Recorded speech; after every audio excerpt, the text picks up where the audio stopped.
This subject right here gives me a lot of anxiety to discuss. I have been no contact with my family for 3 going on 4 years. For me, it was a necessary step that I had to take for my mental health. There is no perfect family, but in a healthy family, you feel safe, loved, seen, for who you are at your core. Welcome to the channel. My name is Charlene. I'm here to help you on your spiritual journey. Today we're going to be talking about 7 signs that you are in a dysfunctional family. It's going to be good. Grab some tea and let's get started. Sign number 1 that you are in a dysfunctional family. You get the message that you're not enough and you don't meet their expectation. That's the message you get in a dysfunctional family. You're not enough. And as a result of that message, your self-love suffers. You have an overly critical inner voice. That inner critic, likes to tear you apart. Tear you apart. Where did that come from?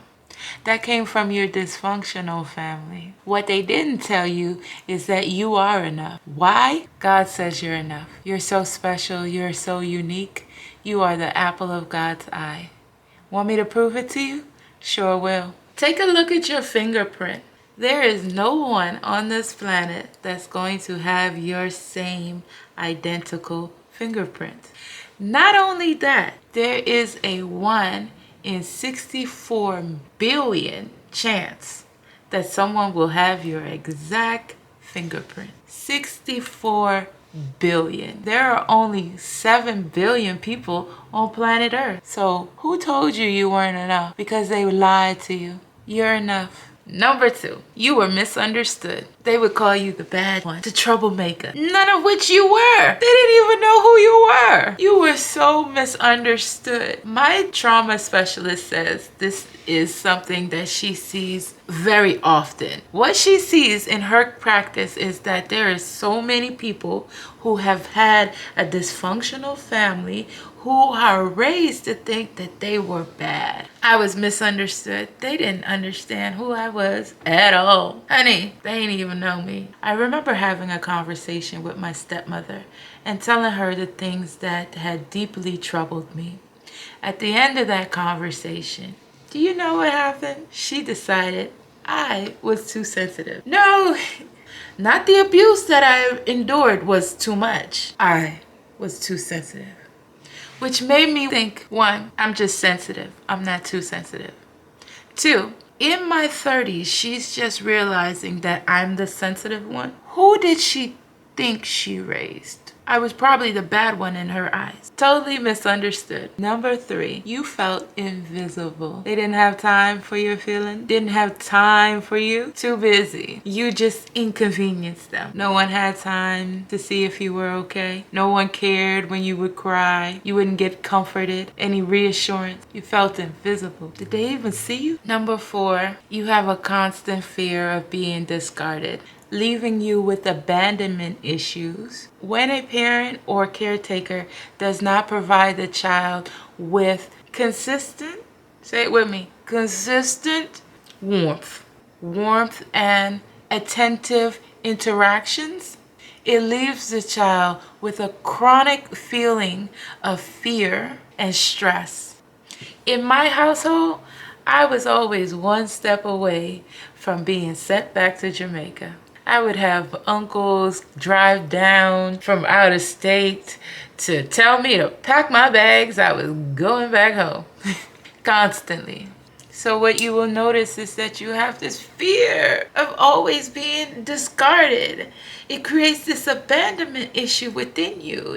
But I come from a family of generational trauma where the abandonment issues goes as long as the list. It's generational. Number 5, it's not love, it is transactional. Meaning, it's based on what you can provide for them, what you can do for them, and what resources they can get from you. It's not love. It's based upon transactions. It took me a long time to realize, after many consistent narcissistic relationship, that I had a wrong idea of what love was. because of my programming. Number 6, they'll guilt you into sticking around the family. Family gotta stick together. What you think you too good to come around us? You gonna miss me when I'm dead and gone, and you can't talk to me no more. None of these statements make you feel good. None of it makes you feel love. Can you feel the love in it? There is none. It's a lot of manipulation. What will happen in dysfunctional family is that they don't want you to leave. They don't want you to grow and become your own person. They want you to stay connected to them. Here's a more loving statement. I miss seeing your face and hearing your smile. I would love if you would come by and visit with me. Not the guilt, not the manipulation, the shaming, to force you to be around them. Number 7, you don't feel good when you're around them. You go into the interaction high energy, full of love and light, and you come back depleted. Sometimes it would take me a week to rebound from a family interaction. My energy was drained, absolutely gone. You don't feel good when you're around them. They argue, they fight, they bicker. It's too many negative energies. They drag you into arguments that don't have nothing to do with you. There's a lot of yelling. Empaths, we're not good in toxic environments. It does something to our nervous system. It does something to our whole body. Thank you so much for checking out this video. I will be back very soon. We got more to talk about on this subject of dysfunctional families. Be sure to leave a comment about your experience. Be sure to like, subscribe, and share. Thank you so much for sticking around. I'll be back. See you soon.